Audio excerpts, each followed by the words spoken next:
অনুরাগের ছোঁয়া ধারাবাহিকের আজকের পর্বে আমরা দেখতে পাবো রূপার প্রাণ বাঁচাতে দীপা অসহায় হয়ে নিজের কিডনি বেচতে গেল। হ্যাঁ বন্ধুরা, আমরা এমনটাই দেখতে পাবো অনুরাগের ছোঁয়া ধারাবাহিকের আজকের পর্বে। দীপা রূপাকে বাঁচাতে টাকার জন্য মরিয়া হয়ে ছুটতে থাকে রাস্তায় রাস্তায়। দীপা একটা ব্যাংকে যায়, কিন্তু ব্যাংকের লোক কোনোভাবেই লোন দিতে চায় না দীপাকে। তার কারণ দীপার কাছে কোনো কিছু নেই যার বিনিময়ে দীপাকে লোনটা দেওয়া সম্ভব। এরপর দীপা রাস্তায় বেরিয়ে অনেক লোকের কাছে হাত জোড় করে করুণভাবে টাকা চায়, কিন্তু কেউই টাকা দিতে চায় না। উল্টে দীপাকে অপমানিত হতে হয় লোকের কাছে।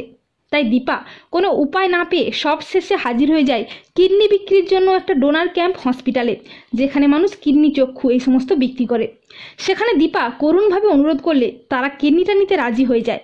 অপরদিকে রূপা ডক্টর স্মিথের কাছে করুণ আর্জি জানিয়ে বলে, ডক্টর আঙ্কেল, আমার অপারেশনটা করে সুস্থ করে দাও না গো।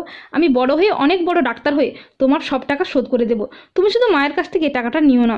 আর ঠিক তখনই অর্জুনও হাজির হয় রূপার কাছে। অপরদিকে দীপাকে কিডনি দেওয়ার জন্য অপারেশন থিয়েটারে নিয়ে যাওয়া হলেও দীপার কন্ডিশন খুবই খারাপ হয়ে যাওয়ায় দীপার কিডনি নিতে রাজি হয় না ডক্টর। অপরদিকে ডক্টর স্মিথ রূপার অনুরোধে বিনা পয়সায় রূপার অপারেশন করতে রাজি হয়ে যায়। তো বন্ধুরা, তোমরা এটাই চাও তো যে ডক্টর স্মিথ যেন রূপার কাতর অনুরোধে বিনা পয়সায় রূপার অপারেশন করতে রাজি হয়ে যায়? কমেন্ট করে জানিয়ে দাও তোমাদের মতামতটি।